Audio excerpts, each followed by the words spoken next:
So many moons ago, when I was still a youngling, I must have been 34, this was me. What am I ranting about? I'm ranting about the MAW. Because I wanted to make a video about what are you gonna be doing in the MAW, what's the MAW for, what's the purpose, and then I realized, what are you gonna be doing in the MAW? What is the purpose of the MAW? I don't fucking know. So, Blizzard? Hello? Did you think we had forgotten? Did you think we had forgiven? Yes, neither have I, my dear friend Putres. A month ago, in case you missed it, Shadowlands was delayed by almost a month. In the developer update Blizzard sent out right after the official delay, they essentially put out their plan, their development plan for the extra month they gave themselves, essentially. I made a video about it, about what they were planning and what we could have hoped would have happened. So in this plan, they had the balancing of the Covenants, the Conduits, the Legendaries and the general class balance, and the MAW. So I am rather positive and optimistic towards the class balance and the Conduit balance and the Covenant balance, because they have indeed rooted out several OP elements in each spec. Yeah, some people might not like it, because, you know, they don't like having their shiny toys taken away for the sake of balance, but, you know, for the good of the game, for the greater good, it is the necessary evil. However, there was still another footnote in that update, and that was the MAW. I gave Blizzard over a month before giving another pass to the MAW, and look at whatever possible changes they might have put into this godforsaken place. I don't want to go in the MAW again. I don't want to be in there every day, please. No, but for real, from what they said a month ago, I gave them time to apply their ideas to the MAW, and I haven't really seen it. You know, I mentioned it already in the original video about this, how nebulous, how cloak and dagger and sort of abstract their statement was about the MAW. There were a lot of comments like new localized events, world interactions, giving the journey more direction, preserving the sandbox roots of the MAW. You know, what did it actually amount to? Because after a month, I haven't really seen much change in the MAW. It is primarily still the same thing. Run in circles until you see a skull on the map and go and kill it for Stygia. Or to complete the event, whatever that is. That's it. I tried 3 different times on 3 different characters, and it always took me between 45 minutes and an hour to cap at rank 5 and having to be, you know, booted out of the MAW. So I am kind of disappointed. Now, to refresh your memory on what exactly do you do in the MAW and why. In the MAW, you will pretty much be only dealing with Venari. You're only friendly there, giving you quests, weeklies, and being your vendor. She will have a reputation, a sort of, you know, unique reputation, you know, not the standard reputation. She will go from dubious to apprehensive, then tentative, ambivalent, cordial, and appreciative, the equivalent of exalted. Weirdly enough, all the stuff you want is at the equivalent of revered, which is cordial. Talking about the stuff you want, the things you will want are generally 2, if you are looking for player power. Unbound, Reality Fragment, and Spatial Realignment Apparatus. The apparatus is your socket. The apparatus is a socket slot on helms, necks, bracers, belts, and rings. Remember that sockets can still normally proc from gear, only in these slots, and this is essentially your bad luck protection. If you don't get a socket on your own, you can just buy one. That's one of the big ticket items. The other one is going to be your conduit item level increase item. Remember that even though you're going to unlock your Soulbind 3, so all of the passives and all of the slots for the conduits with Renown. So you do your 2 weeklies, you get your Renown for the week, you're done. No AP farming, yes, but conduits are like relics from Legion. You actually have to loot them from content. Dungeons, you know, normal, heroic, mythic plus, increasing in quality the higher you go in mythic plus, capping at plus 15, and then raids, normal, heroic, and mythic raid. This item is very good because if you are a mythic plus player, or a heroic raider and you don't go into mythic, even just beyond the first few bosses, you can just get this item to eventually bump up all of your heroic raid quality conduits into mythic raid quality conduit. So these are the 2 big ticket items you would want from Venari.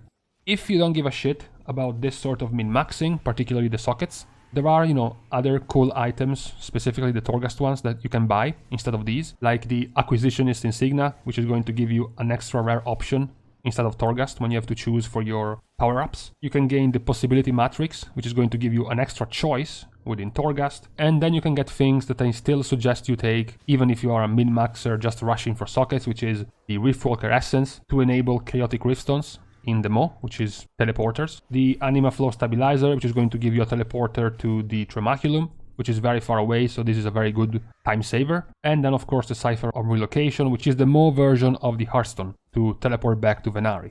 Now, to get most of these, you will need to rank up in reputation, particularly, the big ticket items. You will need to get to the equivalent of Revered. Now, killing rares gives you 80 reputation, completing an encounter, special encounter, be it a rare boss or helping some NPC, is going to be 40 reputation each time. The weekly quest you will get in the MAW from Venari is also going to give you 700 reputation per turn in. And then all of the rest is going to be done just by repeating these rares and special encounters turn-ins, as well as getting all of the tokens from the MAW that you can give back to Venari for reputation. I'm sure there's going to be a handy notes plugin showing you exactly where all of these tokens are going to be. Not that difficult to get them. Now, unfortunately, most of the things I'm telling you I could have told you a month ago, because not much has changed. All of this stuff is still going to be bought with Stygia. Stygia you get from the rares, from the special encounters, and from killing normal mobs at a much smaller rate. No, in case you were wondering, there is not going to be grinding. You will not see a flooded looking for group tool of 4x4 grind groups in the MAW. There is the Eye of Sauron, or the Eye of the Jailer, which is going to fixate his gaze on you, and the more stuff you will complete, the more stuff you will kill, the higher the attention will be from tier 1 to tier 5. Once you reach tier 5, you have to get booted out. At tier 1, the neutral Soul Seekers patrols will turn hostile. At tier 2, you will get missiles dropping from the sky on top of you that you have to dodge. At tier 3 and tier 4, you will become hunted, meaning the next time you enter combat, an extra enemy will spawn. At tier 4, it will be stronger and more annoying to deal with. And then at tier 5, it's the end. You get a 10% healing reduction, stacking all the way up to 100% after about a minute, and then you will start taking damage over time, all the way until the next reset. You have to leave the MAW and wait until the next day. Unfortunately, the main activity of the MAW remains the same. You enter the MAW and then you start running, looking for rares on the minimap, or on your add-on you will just straight up go to the rare locations and you will keep killing them until you reach rank 5. Going around randomly without too much of a proper path, it's gonna take you about an hour to get to tier 5. I envision it might be a little bit harder on release, with so many people camping and farming so many rares. You will have a harder time bumping up the Stygia you gain, because you will be killing a bunch of normal mobs for much less Stygia than normal. However, even though we can see the positives of this system, meaning being gated, not forcing you to actually grind it, because you have a timer essentially, you have a soft timer in the amount of Stygia you can earn, the problem remains that it is very empty, the place. It is filled with emptiness, if it makes any sense. It is filled with random trash mobs, and then about 40 special encounters and rares, here and there. And that is it. The whole feeling of the MAW is just a sour taste in your mouth, because they were developed as your world quests, as your daily quests.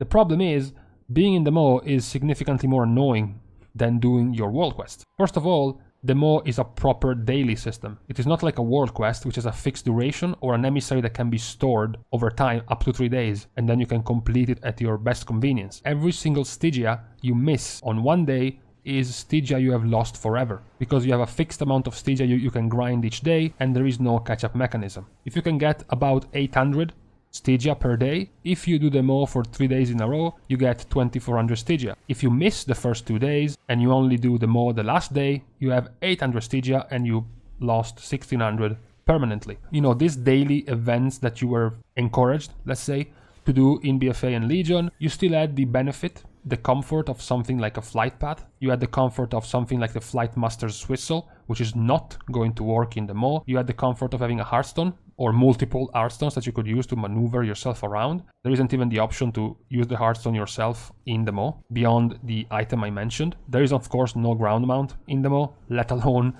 having a flying mount. You have to specifically target patrols on a mount to use it for yourself for 60 seconds. As soon as you use an ability for combat, you will get dismounted and you will lose the mount until you find a new one. But what is more important is that there is not going to be a clear order of business. When you log in BFA and you say, I want to do AP world quest because I need AP for my necklace, because I need to unlock a Nazarite trait ring that you used to do like a year and a half ago, you would open the map and then click on 7 world quests. That's it. That's your world quest. You have to do those 7, and once you're done, you cleared out the AP world quest. In the Stygia world of the MAW, there is no point A to point B.